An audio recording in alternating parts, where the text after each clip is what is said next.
so you can see it too. Okay, I wanted to read 129. Okay. The events of the last few days in my province have been of such a character that I will give the details in full as they occurred, as I should not be surprised if, in the course of time, they may change the destiny of our nation, for it seems of late that all the gods, little g, have ceased to be propitious. I am almost ready to say, cursed be the day that I succeeded Valerius Felicius in the government of Judea, for since then my life has been one of continual uneasiness and distress. On my arrival at Jerusalem, I took possession of the praetorium and ordered a splendid feast to be prepared, to which I invited the tetrarch of Galilee with the high priest and his officers. At the appointed hour no guest appeared. This I considered an insult offered to my dignity and to the whole government which I represent. A few days after the high priest denied to pay me a visit, his deportment was grave and deceitful. He pretended that his religion forbade him and his attendants to sit at the table of the Romans and eat and offer liblations with them. But this was only a sanctimonious seeming, for his very countenance betrayed his hypocrisy. Although I thought it expedient to accept his excuse from the moment I was convinced that the conquered had declared themselves the enemy of the conquerors. I want to go on down to, okay, here. Among the various rumors that came to my ears, there was one in particular that attracted my attention. A young man, it was said, had appeared in Galilee preaching with a noble unction a new law in the name of God that had sent him. At first, I was apprehensive that his design was to stir up the people against the Romans, but my fears were soon dispelled. Jesus of Nazareth spoke rather as friend of the Romans than of the Jews. One day, in passing by the place of Silo, where there was a great concourse of people, I observed in the midst of the group a young man who was leaning against a tree, calmly addressing the multitude. Okay. Never have I seen a sweeter or more serene countenance. What a contrast between him and his hearers, with their black beards and tawny complexions. Unwilling to interrupt him by my presence, I continued my walk, but signified to my secretary to join the group and listen. My secretary's name is Millennius. He is the chief of the conspirators who encamped in Etruria waiting for Catalan. Manlius had been for a long time an inhabitant of Judea and is well acquainted with the Hebrew language. So that's why he had this man listen in. He was devoted to me and worthy of my confidence. I wished I could have like highlighted the parts. Let's see.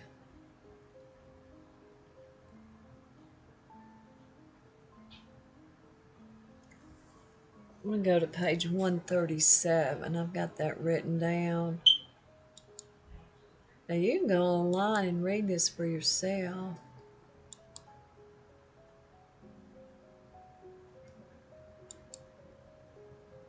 137. Okay, the great feast of the Jews was approaching, and the intention was to avail themselves at the popular exultation which always manifests itself at the solemnities of a Passover, the city was overflowing with a tumultuous populace clamoring for the death of the Nazarene. My emissaries informed me that the treasurer of the temple had been employed in bribing the people. The danger was pressing. A Roman centurion had been insulted. I wrote to the prefect of Syria for 100 foot soldiers and as many cavalry. He declined. I saw myself alone with a handful of veterans in the midst of a rebellious city too weak to suppress an uprising and having no choice left but to tolerate it.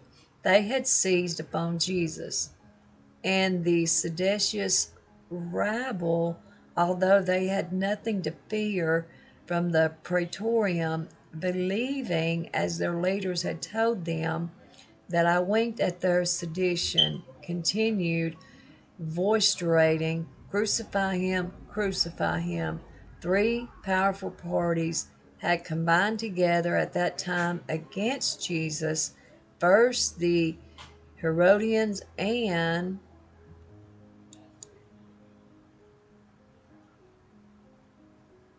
the Sadducees, who seditious conduct seemed to have proceeded from double motives. They hated the Nazarene and were impatient of the Roman yoke.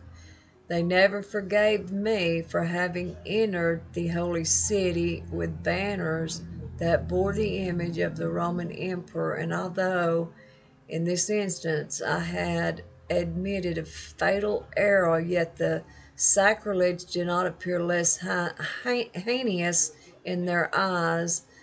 Um, they bore with bitterness the severe reprimands which the Nazarene for 3 years had been continually giving them wherever he went. Jesus was dragged before the high priest and condemned to death.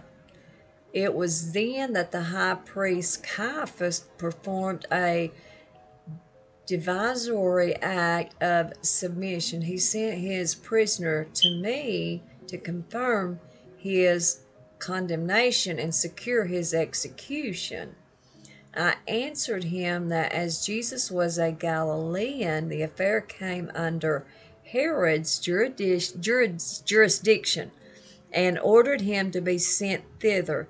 The wily patriarch professed humility and protesting his deference to the lieutenant of Caesar, he committed the fate of the man to my hands. Soon my palace assumed the aspect of a besieged citadel.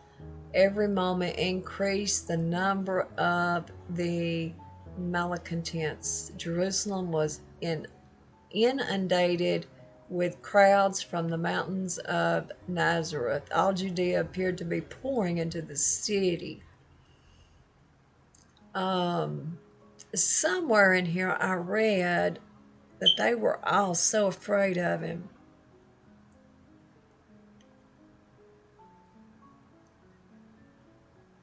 By this time the marble stairs groaned under the weight of the multitude. The Nazarene was brought back to me. I proceeded to the halls of justice, followed by my guard, and asked the people in a severe tone what they demanded. The death of the Nazarene, was the reply. For what crime? He has blasphemed. He has prophesied the ruin of the temple. He calls himself the Son of God, the Messiah, the King of the Jews.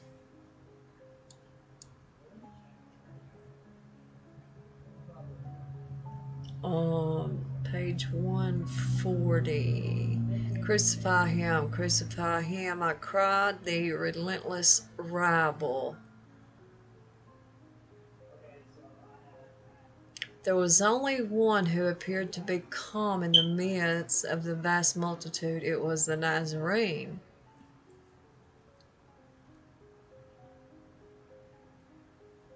I proposed, as it was their custom, to deliver a prisoner on such occasions to release Jesus and let him go free, that he might be the scapegoat, as they called it, but they said Jesus must be crucified. I then spoke to them of the inconsistency of their course as being incompatible with their laws, showing that no criminal judge could pass sentence on a criminal unless he had fasted one whole day, and that the sentence must have the consent of the Sanhedrin and the signature of the president of that court, that no criminal could be executed on the same day his sentence was fixed.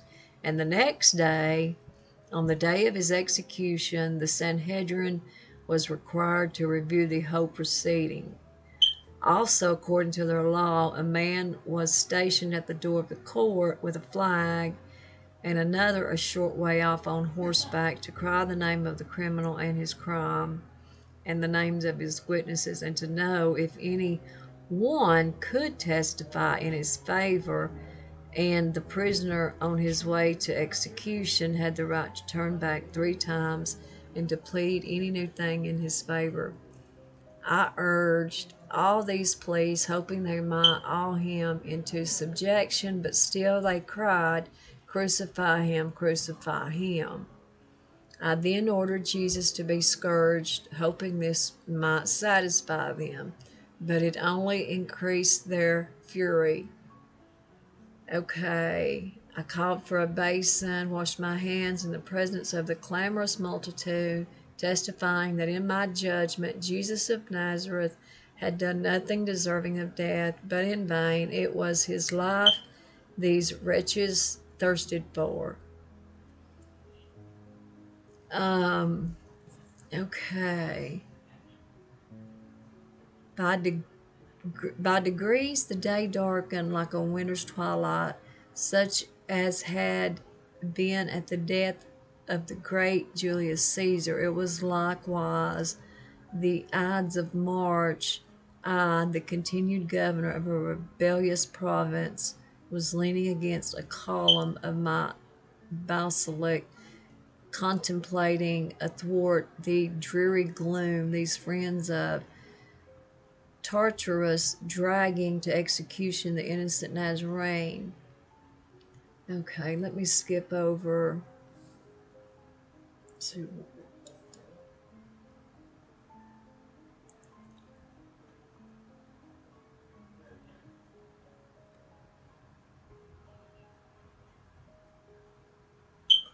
near the first hour of the night. I threw my mantle around me and went down into the city toward the gates of Golgotha.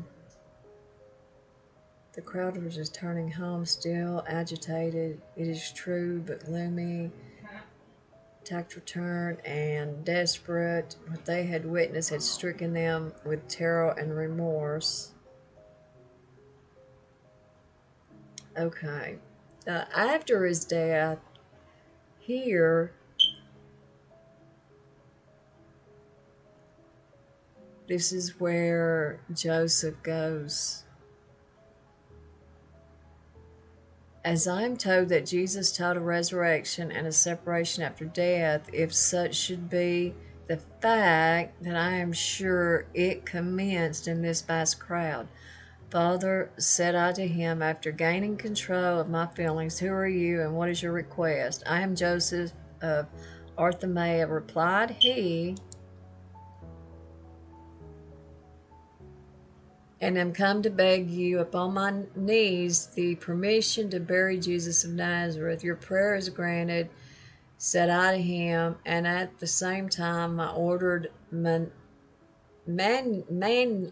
to take some soldiers with him to superintend the interment, lest it should be profane. A few days after, the sepulchre was found empty. His disciples proclaimed all over the country that Jesus had risen from the dead as he had foretold. This created more excitement even than the crucifixion. As to its truth, I cannot say for certain, but I have made some investigation of the matter, so you can examine for yourself and see if I am in fault as Herod represents. Joseph buried Jesus in his own tomb.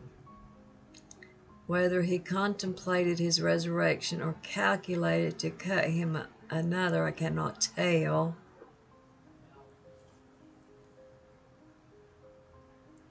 So the day after he was buried, one of the priests came to the praetorium and said they were apprehensive that his disciples intended to steal the body of Jesus and hide it and then make it appear that he had risen from the dead.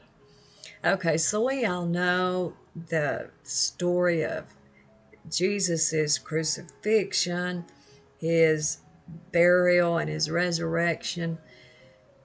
But you can read, there's a lot of documents on here, on this website right here, that you can go to and read for yourself. The date of this book, of these writings, see right here is like the contents. The Sanhedrin concerning the resurrection of Jesus. Pilate's report to Caesar of the arrest, trial, and crucifixion of Jesus. See, I had read between here and here. But there's more, there's more.